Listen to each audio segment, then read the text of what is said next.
దేవుని ఘనమైన నామమునకు మహిమ కలుగునుగాక. మన ప్రభువును రక్షకుడునునైన యేసుక్రీస్తుల వారి యొక్క ప్రశస్తమైన నామమునకే మహిమ ఘనత ప్రభావములు యుగ యుగములకు కలుగునుగాక. సర్వాధికారి అయిన దేవుడు మరొక శ్రేష్టమైన శుభదినమును మనకు బహుమానముగా అనుగ్రహించి దేవుని మాటలు ధ్యానము చేసే భాగ్యాన్ని ఇచ్చినందుకు దేవునికి మనము ఎంతగానో స్తుతులు స్తోత్రములు చెల్లించవలసిన వారుగా ఉన్నాం. అదే సమయంలో దేవుని వాక్యం వినుట కొరకై దేవుని పాదము చెంత కూడి ఉన్న దేవుని ప్రియబిడ్డలైన మీ అందరికీ కూడా ప్రభు అయిన యేసుక్రీస్తు పేరట శుభవందనములు తెలియచేయచ్చు ఉన్నాను. ప్రభునందు ప్రియమైన వార్లారా, ఎన్నో విషయాలు ప్రభు మాట్లాడుతూ మన ఆత్మీయ స్థితిని మెరుగుపరుస్తూ ఉన్న విధానమును బట్టి దేవాది దేవునికి మనం ఎంతగానో రుణస్థులమై ఉన్నాము. అంత మాత్రము కాక దేవుడు ఇస్తున్న ఆయుషు ఆరోగ్యము దినదిన క్షేమాన్ని బట్టి కృతజ్ఞతాస్తుతులు చెల్లించాలి. ఈ దిన కాలమున మనం ధ్యానం చేయబోతున్న అంశభాగము ఏమిటి అనగా, దేవుడు విశ్వాసిని ఏ రీతిగా పరీక్షించును. దేవుడు విశ్వాసిని ఏ రీతిగా పరీక్షించును.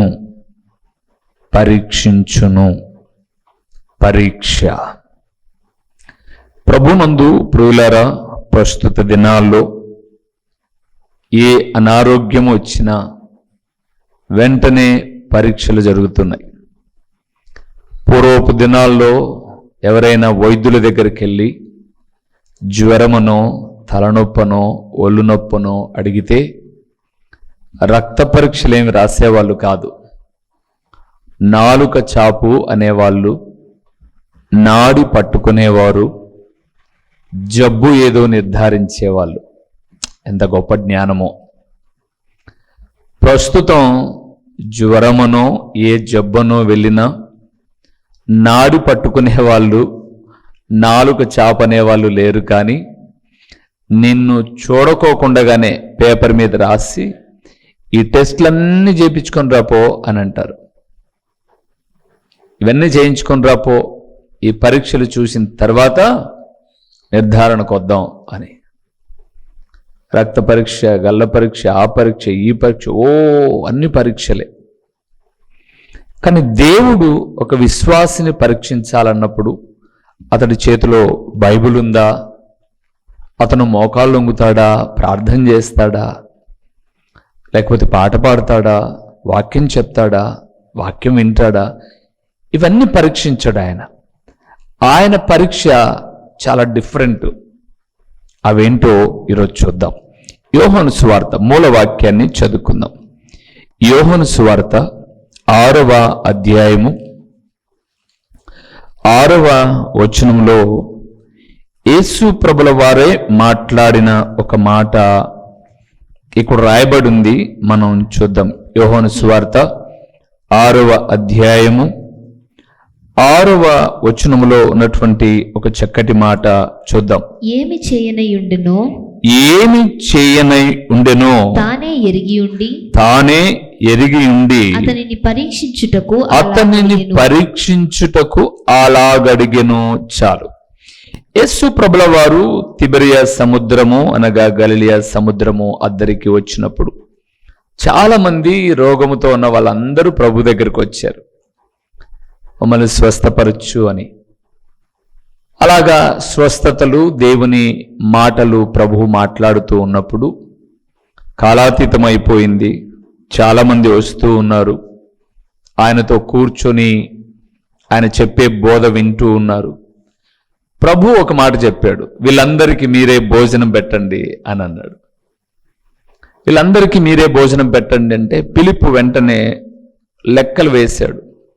ఒక్కొక్కరు కొన్ని తిన్నా కూడా ఇంత అవుతుంది, ఇక్కడ మాత్రం ఒక చిన్న పిల్లని దగ్గర ఇంత ఉన్నాయి అని వాళ్ళు చెప్పారు తర్వాత. కానీ 6వ వచనాన్ని మనం చూస్తున్నప్పుడు ఏమి చెయ్యనై ఉండెనో తాను ఎరిగి ఉండి అతనిని పరీక్షించుటకు అలాగడి. యేసు ప్రభుల వారు ఏం చేయాలో ఆయనకు తెలుసు. ఆయన పరీక్షించడానికి ఫిలిప్పును అడిగాడు.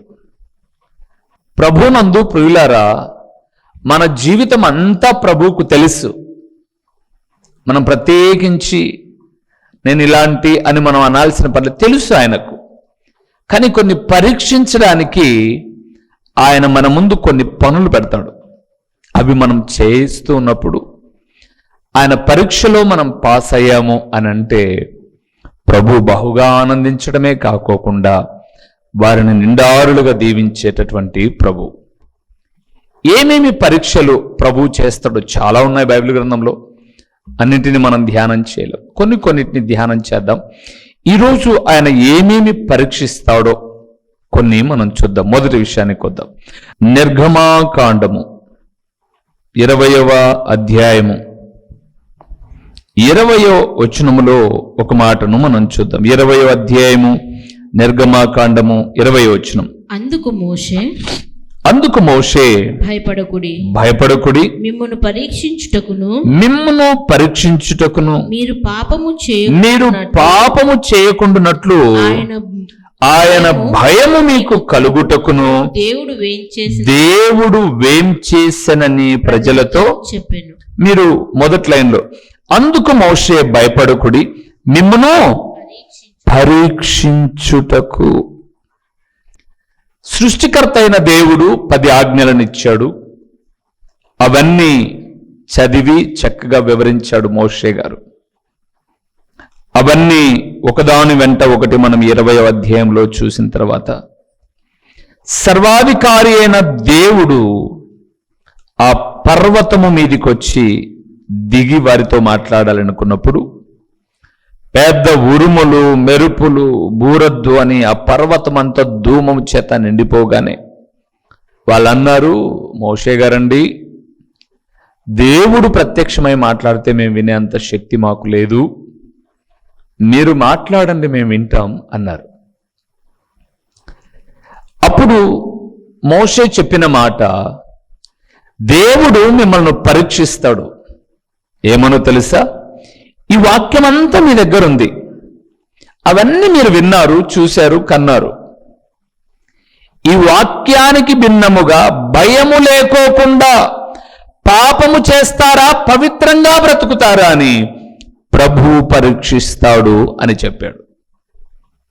అవును ప్రియులారా, ఈరోజు జ్ఞాపకం చేస్తున్నాను, దేవుడు అనేక రీతులుగా వాక్యము ద్వారా మాట్లాడుతున్నాడు. దేవుడు మాట్లాడుతూ ఉన్నప్పుడు మనం పాపం చేయడానికి ఎన్నో అవకాశాలు అపవాది కల్పిస్తూ ఉన్నప్పుడు దైవ భయం ఉంటే మనం పాపం చేయం. దైవ భయము లేకపోతే ఆయన పరీక్షిస్తున్నా కూడా ఏం చేస్తారు? పాపం చేస్తారు. ఈరోజు చాలా మంది జీవితాల్లో భార్యకు భిన్నంగా పరాయి స్త్రీతో పాపం చేయకూడదు అని ప్రతి ఆదివారము ప్రార్థనకే వచ్చి వినాల్సిన అవసరంలా, ప్రతి ఆదివారం ప్రార్థనకే వచ్చి వినాల్సిన అవసరంలా. వాడికి పాపం చేసేటప్పుడు భయం కలుగుతుంది. ఆ భయము దేవుడు పుట్టిస్తూ ఉన్నది. అందుకే పాపం చేయడానికి అన్ని అవకాశాలు ఉన్నాయి యోసేపుకు. లేవా? ఎవరు లేరు ఇంట్లో. యోసేపు ఒక్కడే ఉన్నాడు, పోతిఫర్ భార్య ఒకటే ఉంది. ఏం చేయకూడదు చేయాలనుకుంటే. కానీ గమనించండి, దైవ భయము కలిగిన యోసేపు పాపం చేయలే. ఈరోజు మనందరి చేతిలో స్మార్ట్ ఫోన్స్ ఉన్నాయి. ఏం చూడాలనుకుంటే అవన్నీ చూడొచ్చు. కానీ దైవ భయము కలిగిన వారు ఏమి చూడాలో ఏమి చూడకూడదో దేవుడు పరీక్షిస్తున్నాడు అని జాగ్రత్త వహిస్తారు. ఎన్నో వస్తాయండి మన ముందుకు, మన ఫోన్లో ఎన్నో మన దగ్గరకు వస్తాయి. వాటితో పాటు మనకు కొన్ని ఆప్షన్స్ కూడా ఉన్నాయి. ఉదాహరణకు యూట్యూబో, లేకపోతే ఇన్స్టాగ్రామో, ఫేస్బుక్, ట్విట్టరో ఇలాంటివి మనం చూస్తూ ఉన్నప్పుడు వాస్తవంగా చెడ్డవి చూడాలని మనం ఏం అనుకోం, కానీ చెడ్డవి మన ముందుకు వస్తాయి. మనం కొంచెం చూసామనుకోండి, ఇంకా అవే చెడ్డవి వస్తూ ఉంటాయి. చాలా ఆప్షన్స్ ఉంటాయి. ఏం చేయొచ్చు? మనము ఏం చేయొచ్చు? దేవుడు పరీక్షిస్తున్నాడు అని మనం దాన్ని అవాయిడ్ చేయొచ్చు. అక్కడ కొన్ని క్లిక్స్ నేను అనుకున్నాను, ఏంటి నేను వద్దనుకుంటే దరిద్రాలు వస్తున్నాయి, ఏం చేయాలి? ఎవరినన్ను అడగాల? సో అక్కడ చిన్నవి 3 చుక్కలు ఉంటాయి. వాటిని టచ్ చేస్తే నాట్ ఇంట్రెస్టెడ్, డోంట్ రికమెండ్. అవి మనం క్లిక్ చేయగానే మరలా మనం వాక్యం కోసం చూడాలనుకున్న అవి రావు. కానీ మనం నాట్ ఇంట్రెస్ట్ అనం, ఇంట్రెస్ట్గా చూస్తాం. డోంట్ రికమెండ్ అనం, రికమెండ్ చేయమంటాం అపవాదిని. ఇంకొన్ని చూపించవా? పతనం అయిపోవడానికి దారి. దేవుని ప్రియబిడ్డలారా, మనము పాపము చేయకుండా దేవుని భయము కలిగి ఉన్నామో లేదో అని దేవుడు పరీక్షిస్తాడు. ఆ పరీక్షలో నువ్వు గెలిచావు అనంటే, ఆ పరీక్షలో నువ్వు నిలిచావు అంటే, నా దేవుడు నీ స్థితిని ఎప్పటికప్పుడు ఘనపరుస్తాడు. చూడండి, ఘనపరుస్తాడు. చాలా మంది గాడిద చాకరీ చేస్తారు, కానీ అభివృద్ధి ఉండదు, ఆశీర్వాదం ఉండదు, శపితం, ఇల్లంతా నాశనం, ఇల్లంతా పతనం. ఏంటి? భయము లేకుండా చేసే పాపం, భయము లేకుండా చేసే పాపం. దేవునందు ప్రియమైన వారలారా, ఈరోజు నేను మామూలుగా ఒక రూట్లో వెళ్ళాలి, ఇంకో రూట్లో వెళ్ళాను. నేను ఎందుకు ఇంకో రూట్లో వెళ్ళాను అది కూడా చెప్తాను, అవసరం వచ్చింది కాబట్టి.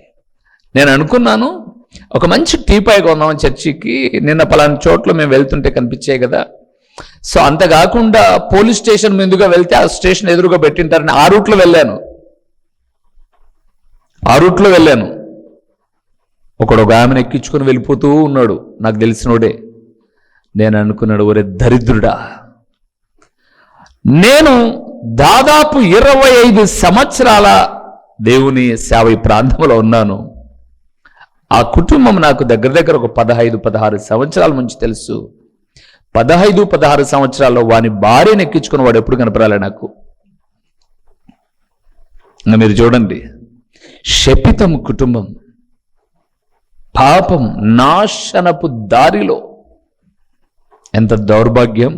ఎవరు అంటారా మీరు ఇంటికి వచ్చినాక? ఏమన్నా అన్నారులే, నాకు తెలుసు. అవసరమా మీకంట కాబట్టి.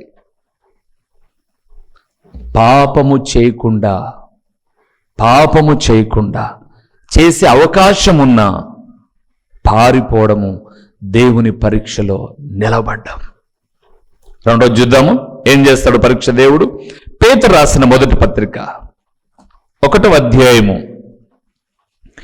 7వ వచనాన్ని ఒకసారి చూద్దాం. పేతురు రాసిన మొదటి పత్రిక 1వ అధ్యాయము 7వ వచనం. ఏం పరీక్ష చేస్తాడు ప్రభు?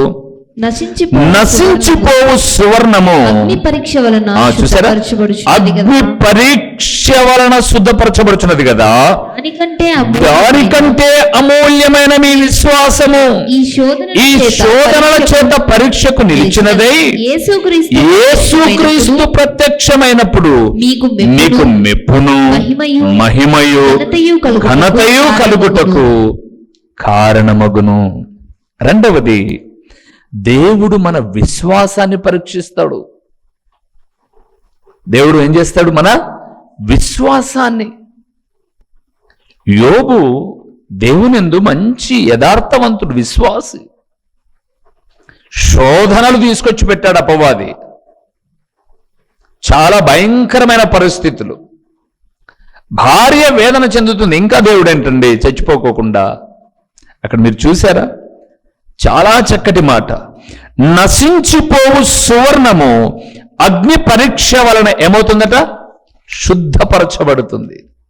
నశించిపోవడం అంటే అగ్నిలో వేసి కాల్చినప్పుడు దానిలో ఉన్న మస్టు నశించిపోతుంది, ఒరిజినాలిటీ బయటకు వస్తుంది.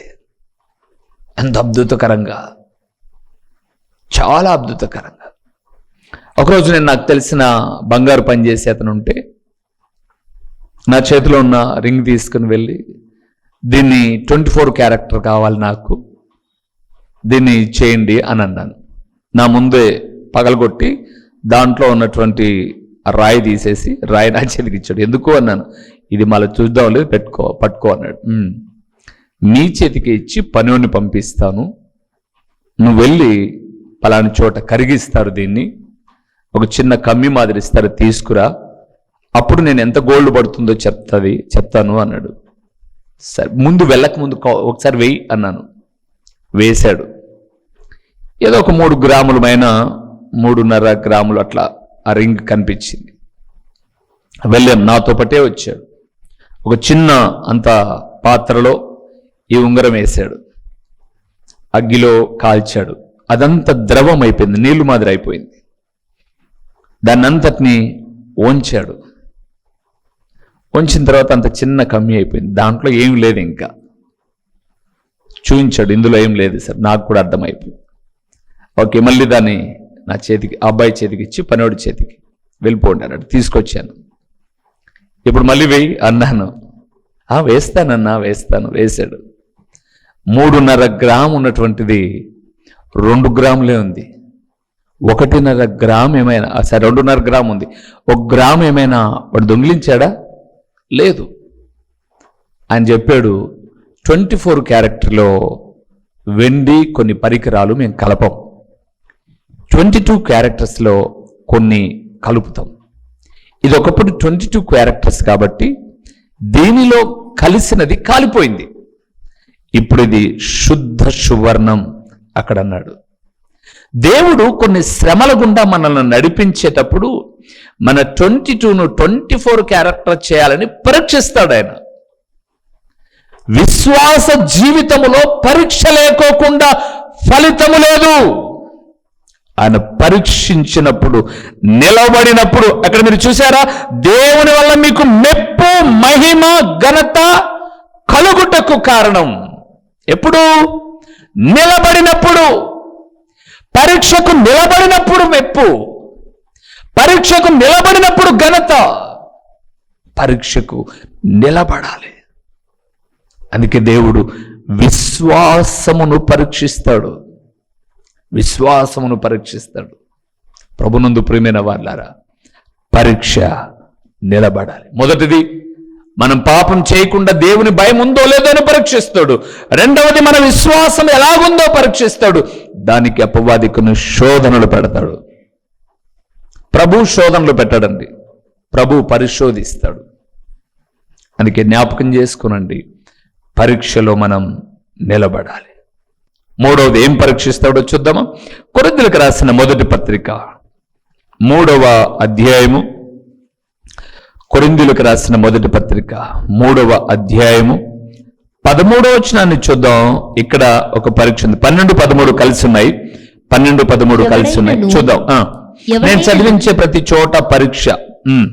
ఎవడైనను ఈ పునాది మీద బంగారము వెండి వెలగల రాళ్ళు కర్ర గడ్డి కొయ్యకాలు మొదలైన వాటితో కట్టిన ఎడల వాని పని కనబడును, ఆ దినము దానిని తేటపరచును, అది అగ్ని చేత బయలుపరచబడును, మరియు వాని పని ఎట్టిదో దానిని అగ్నియే పరీక్షించాలి. మూడవది, మన ఆత్మీయ పునాది ఎంత నిలకడగా ఉందో దేవుడు పరీక్షిస్తాడు. అందుకే అక్కడ చూశారు చూడండి, ఒక పునాది మీద, అంటే క్రీస్తు అనబడేటటువంటి పునాది మీద 11వ వచనంలో, వేయబడినది తప్ప మరి ఒక పునాది ఎవడునూ వేయనేరడు, ఈ పునాది యేసుక్రీస్తే. యేసుక్రీస్తులో మన ఆత్మీయ జీవితాన్ని కట్టుకునేటప్పుడు ఇదిగో మనము ఎలాగ కట్టబడుతున్నామో, బంగారు చేతన, వెండి చేతన, ఒక మంచి వెలగల రాళ్ళు చేతన, కర్ర చేతన, గడ్డి చేతన, కొయ్యకాలు చేతన ఎట్లా కట్టుకుంటున్నాం మన ఆత్మీయ జీవితాన్ని? ఎట్లా కట్టుకుంటున్నాం? బంగారు కాలాల్సి వచ్చినప్పుడు ఆలస్యం, వెండి కాలాల్సి వచ్చినప్పుడు ఆలస్యం, రాయి కాలవలసి వచ్చినప్పుడు ఆలస్యం, కర్ర కాలాల్సి వచ్చినప్పుడు త్వరితంగా, గడ్డి మరీ త్వరితంగా, కొయ్యకాలు మరీ త్వరితంగా కాలిపోతాయి. దేవుడు పరీక్షించినప్పుడు మన ఆత్మీయ స్థితి ఎలాగుందో చూసుకోవాలి. అందుకే బైబిల్ గ్రంథంలో యేసు ప్రభుల వారు ఒక ఉపమానం చెప్పాడు. ఒక వ్యక్తి ఇల్లు కట్టడానికి వెళ్ళాడు, అతను ఇసుక మీద కట్టాడు అని రాయబడింది. కట్టినప్పుడు బాగానే ఉంది, వాన వచ్చెను, వరదలు వచ్చెను, గాలి విసిరి ఆ ఇంటి మీద కొట్టినప్పుడు ఇసుక మీద కట్టిన ఇల్లు ఏమైపోయిందంట, పడిపోయిందంట. మరొకడు రాయి వేసి దాని మీద బలంగా ఇది చేసి కట్టాడు, ఆ ఇంటి మీదకి వచ్చింది గాలి, వాన, వర్షం వచ్చింది. కానీ అది కట్టబడింది రాయి మీద కాబట్టి అదేం కాలేదు, పడిపోలా. మేము కొన్ని ప్రదేశాలకు పరిచయ నిమిత్తమై వెళ్ళినప్పుడు, కొన్ని బీచ్లు ఆ ఊరికి సమీపంలో ఉన్నప్పుడు వెళ్ళాం. ఆ బీచ్లలో కొంతమంది గుడిసెలు వేసుకొని ఉంటారు. అవి టెంపరవరీ అంతే. ఎందుకు వేసుకున్నారు? ఇవి నిలబడవు కదా, వర్షం వస్తే గాలి వస్తే అని అంటే, వర్ష గాలికి నిలబడవు వాస్తవమే. కానీ పట్టుకొచ్చిన చేపలు వేరు చేయడానికి, ఆ గుడిసెలో వలలు దాచుకోవడానికి టెంపరవరీగా ఉపయోగపడతాయి. వాళ్ళు అక్కడుండారు నివాసం, అక్కడ పరికరాలు మాత్రమే పెట్టుకుంటారు, వాళ్ళ ఇల్లు చక్కగా కట్టుకుంటారు. ఈరోజు ప్రభునందు ప్రియులారా, మన ఆత్మీయ స్థితిని, ఆత్మీయ పునాదిని ఎప్పటికప్పుడు దేవుడు పరీక్షిస్తూ ఉంటాడు. ఏ రీతిగా? వాన, వరద, గాలి అన్నట్లుగా శ్రమల చేత. చిన్న చిన్న వాటికి ఉలిక్కి పడుతూ ఉంటారు చూడండి చాలా మంది. అయ్యో బాబోయ్, ఇంకొద్దు, భక్తి వద్దు, ఈ ప్రార్థన వద్దు. ఎందుకొద్దు? ఎన్ని సమస్యలు. చాలా మంది చెప్పే మాట ఏంటంటే, దేవుని నమ్ముకోకపోతే కష్టాలు రా ఉన్నా, దేవుని నమ్ముకుంటేనే అన్ని కష్టాలు, దేవుని నమ్ముకుంటేనే అన్ని కష్టాలు. 100% నేను కూడా కాదన్న. అయితే దేవుని నమ్ముకున్నాడు నరకాన్ని ఇక్కడ అక్కడ 2 చోట్ల అనుభవిస్తాడన్నా. దేవుని నమ్మిన నీవు సమస్యలకు ఎదురొడ్డి నిలబడితే దేవుడు నీకు నిత్య జీవాన్ని, పరలోక ఆనందాన్ని ఇస్తాడు. ఆత్మీయ పునాదిని పరీక్షిస్తాడు. ఇంకో మాట కూడా చెప్పాను. ద్వితీయోపదేశ కాండము 13వ అధ్యాయము 3వ వచనం దేవుడు ఏం పరీక్షిస్తాడో ఒకసారి చూద్దాం. అతడు నీతో చెప్పిన సూచక క్రియ గాని మహత్కార్యము గాని సంభవించినను ఆ ప్రవక్త మాటలు కలలు కనువాని మాటలను వినకూడదు. ఆ మాట చూద్దాం.